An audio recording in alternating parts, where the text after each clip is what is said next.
Olá, a paz e a graça do Senhor Jesus.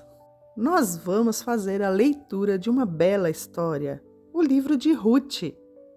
E diz assim: nos dias em que os juízes governavam Israel, houve grande fome na terra.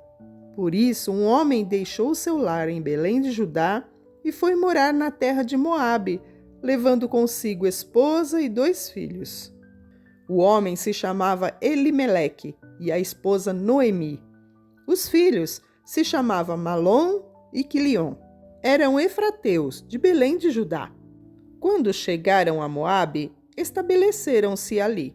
Elimeleque morreu e Noemi ficou com os 2 filhos. Eles se casaram com mulheres moabitas, que se chamava Ruth e Orfa. Cerca de 10 anos depois, Malom e Quilion também morreram. Noemi ficou sozinha, sem os 2 filhos e sem o marido. Noemi soube em Moabe que o Senhor havia abençoado seu povo, dando-lhe boas colheitas. Então, Noemi e suas noras se prepararam para deixar Moabe. Ela partiu com as suas noras do lugar aonde havia morado e seguiram para a terra de Judá.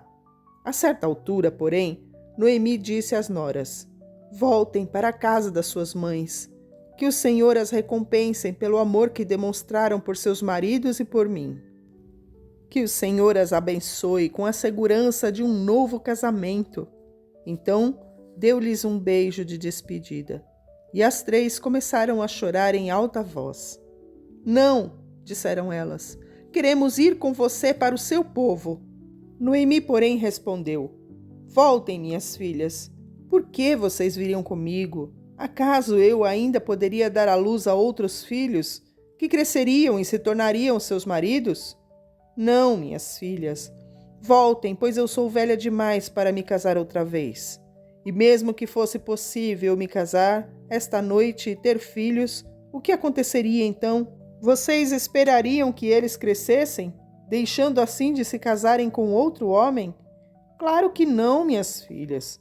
Esta situação é muito mais amarga para mim do que para vocês, pois o próprio Senhor está contra mim.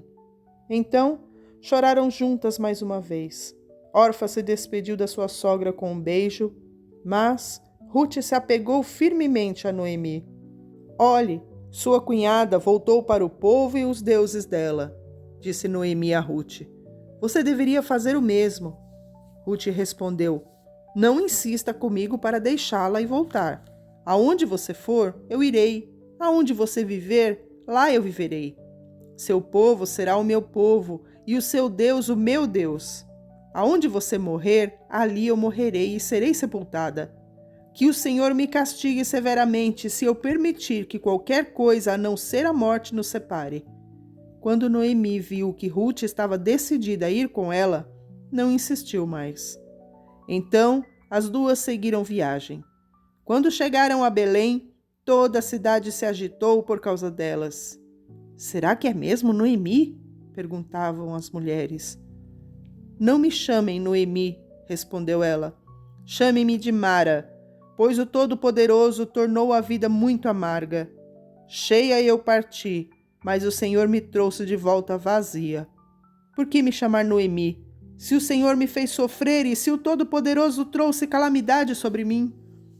Assim Noemi voltou de Moabe, acompanhada da sua nora, a jovem moabita.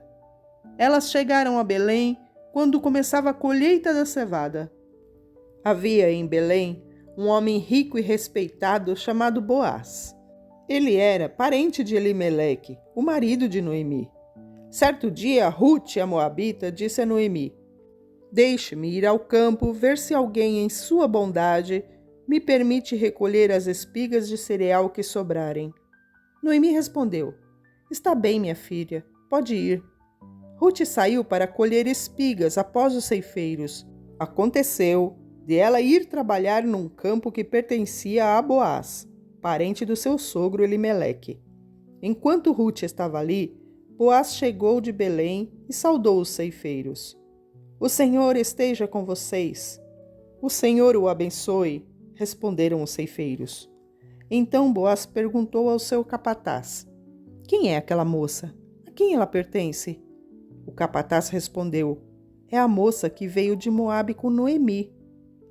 Hoje de manhã, ela me pediu permissão para colher espigas após os ceifeiros.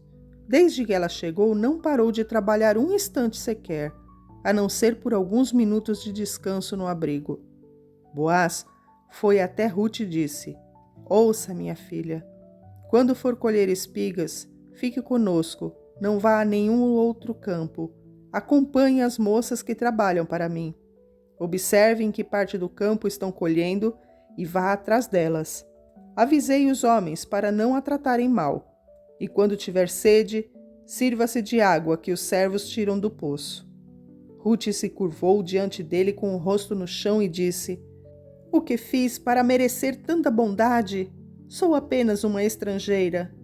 Eu sei, respondeu Boaz, mas também sei que tudo que você fez pela sua sogra desde a morte do seu marido. Ouvi falar de como você deixou o seu pai, a sua mãe e a sua própria terra para viver aqui, no meio de desconhecidos. Que o Senhor, o Deus de Israel, sob cujas asas você veio se refugiar, a recompense ricamente pelo que você fez. Ela respondeu: espero que eu continue a receber sua bondade, meu Senhor, pois me animou com suas palavras gentis, embora eu nem seja uma das suas servas. Mas no próximo áudio nós veremos o desenrolar desta história. Amém.